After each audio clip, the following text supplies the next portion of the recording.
সালাম দিলে 90 নেকি এবং উত্তর দিলে 10 নেকি, কথাটা সহি কিনা? রমজান মাসে কবরের আযাব বন্ধ থাকে, এটা কি সঠিক কথা? আমাদের বাবা ঢাকা নবাবপুরে বিশিষ্ট ব্যবসায়ী, আমি মাদ্রাসায় পড়তাম। আমার স্মৃতিশক্তি কম থাকায় 2 বছর পরও পরীক্ষা দিতে পারিনি, তাই এখন পড়াশোনা ছেড়ে বাবার ব্যবসায় সহযোগিতা করছি। আমার বাবা দোকানের কর্মচারীদের সাথে ভালো ব্যবহার করেন, কিন্তু আমার সাথে তিনি গালমন্দ করেন।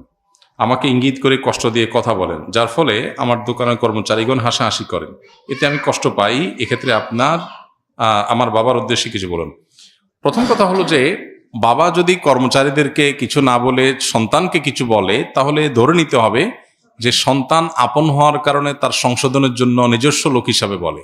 আরেকজনের সন্তানকে, আরেকজনের বা ভাইকে, ব্রাদারকে, অন্য ঘরের মানুষকে শাসন করতে ইতস্তত বোধ করেন, কিন্তু নিজের সন্তানকে শাসন করেন। যে অনেক সময় দেখা যায় যে নিজের সন্তানকে বেশি শাসন করা হয়, এটা স্বাভাবিক।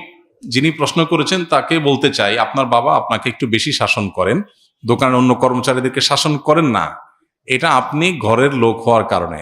কারোর ছেলে বিড়ি খায়, কেউ তাকায়ও না, নিজের ছেলেটা বিড়ি খাইছে দেখলে শাসন করে, এটি তো স্বাভাবিক। বরং তবে আপনি যেটা বলেছেন গালমন্দ করার কথা, সেটা যদি সত্যি আপনার বাবা করেন সেটা অন্যায়।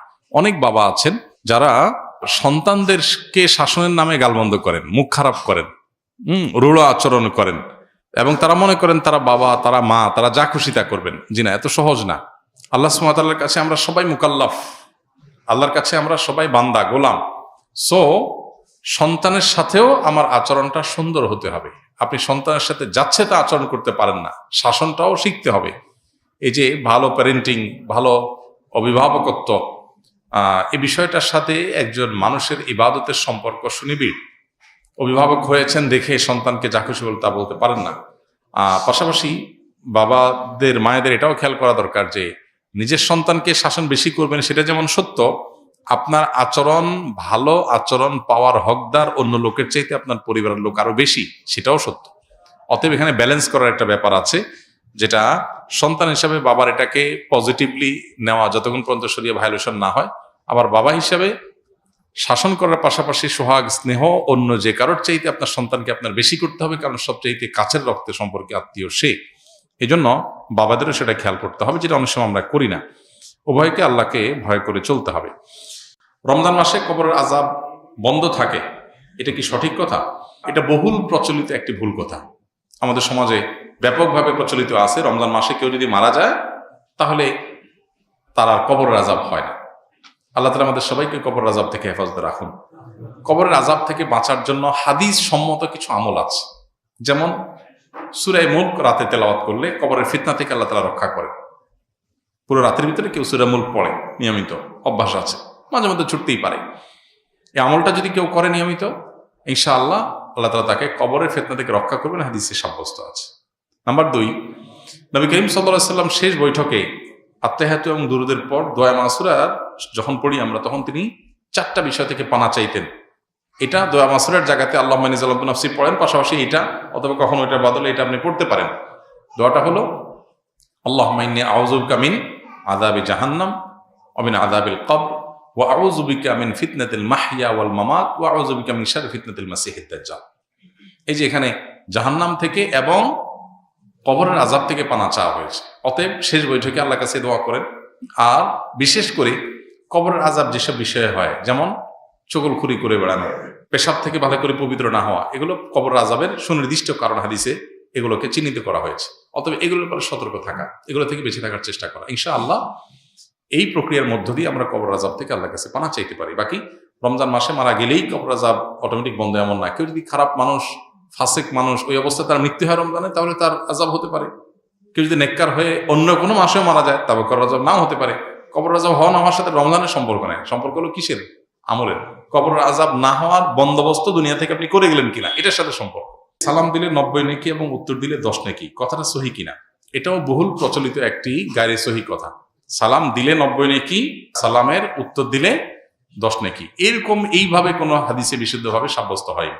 যেটা আছে সেটা হলো, কেউ যদি আসসালামু আলাইকুম বলে তাহলে সে 10 নেকি পাবে। ওয়া রাহমাতুল্লাহ যদি বলে আরো 10 নেকি যোগ হবে। ওয়া বারাকাতুহু বললে আরো 10 নেকি যোগ হবে। তাহলে মোট কত হলো? 30। এটা হাদিস দ্বারা সাব্যস্ত। দিলে 90 আর নিলে 10, এটা কোনো বিশুদ্ধ হাদিস দ্বারা সাব্যস্ত না। তবে হ্যাঁ, এটা ঠিক যে সালাম নেওয়ার চাইতে সালাম যিনি দিচ্ছেন তার সওয়াব বেশি হবে, কারণ তিনি ভালো কাজের সূচনা করেছেন। আবার আরেকটা ইম্পর্টেন্ট কথা হলো, সালাম দেওয়াটা সুন্নত, নেওয়াটা ওয়াজিব। দেওয়াটা সুন্নত, নেওয়াটা ওয়াজিব। এখানে ইসলামের একটা সামাজিক সৌন্দর্য দারুণভাবে ফুটে ওঠে। সেটা কি? একজন মানুষ আপনাকে সালাম দিয়েছেন, এখন আপনি যদি জবাব না দেন, তার মানে আপনি লোকটাকে ইগনোর করলেন, অপমান করলেন, তার সালামটাকে আপনি ডিনাই করলেন, তাহলে আপনি একটা লোকের কষ্টের কারণ হলেন। এটা আপনি করতে পারেন না। ইসলাম আপনাকে সামাজিক হতে বলেছে। তিনি যদি আসসালামু আলাইকুম বলেন, আপনি সৌজন্যতার খাতিরে ওয়ালাইকুম আসসালাম বলতেই হবে। হ্যাঁ, আপনি কাউকে সালাম দেন নাই, আপনি গুনাহগার না। কেউ দিয়েছে, আপনার এখন সৌজন্যতা রক্ষা করতে হবে। কেউ হাঁচি দেওয়ার পর আলহামদুলিল্লাহ বলেছে, আপনি শুনেছেন, তাহলে আপনার উপর ওয়াজিব ইয়ারহামুকাল্লাহ আপনাকে বলতে হবে। এটা মিন হাক্কিল মুসলিম এবং ইমানের ৭৭ শাখার একটা, যে হাসি দিয়েছে, আলহামদুলিল্লাহ বলেছে, আপনি শুনেছেন, তাহলে জবাব দিবেন। কেন? কারণ লোকটা হাসি দিয়ে যখন আলহামদুলিল্লাহ বলল এবং আপনি শুনতে পেয়েছেন, তাহলে সেক্ষেত্রে আপনি রিপ্লাই করার অপশন যেহেতু আছে, রিপ্লাই যদি না করেন, ব্যাপারটা হলো আপনি অসৌজন্যতামূলক আচরণ করলেন, তাকে আপনি ইগনোর করলেন, অপমানিত করলেন। এটা করতে পারেন না। এই জন্য কারোর সাথে দেখা হলে হাসি মুখে কথা বলতে বলা হয়েছে। হাসি মুখে কথা না বলে মানে আপনি তার দ্বারা বিরক্ত হতে পারেন। হাসি মুখে কথা বললে পজিটিভ অ্যাপ্রোচে কথা বললেন। ইসলামের যে সামাজিক সৌন্দর্য আছে, এখনকার পৃথিবীর মানুষ ভদ্র হয়েছে কয়দিন আগে, কয় বছর আগে। ইসলাম 1450 বছর আগে এগুলো শিখেছে আমাদেরকে। এখন বলে মে আই কামিং স্যার, আমি আসতে পারি? আল্লাহ কোরআনে 1400-1450 বছর আগে শিখাইছেন এই জিনিসটা, যে তোমরা কারোর বাসায় কারোর কক্ষে প্রবেশ করার আগে অনুমতি নাও, অনুমতি দিলে ঢোকো, আর না হলে ফেরত যাও। ইসলামের চাইতে আধুনিক ইসলামের চাইতে বেশি সৌজন্যতা বোধ আর কোথাও কোনো সমাজে কোনো কিছুতেই নাই। অতএব যে ইসলাম পালন করবে তার ভিতরে তার সবাই আছে, আর যার ইসলাম নাই তার হয়তো কিছু থাকতে পারে, আরেকটা নেই, তার দুনিয়া আছে আখিরাত নেই। আর আমরা তো আল্লাহর কাছে দোয়া করব, রব্বানা আতিনা ফিদ দুনিয়া হাসানা ওয়া ফিল আখিরাতি হাসানা।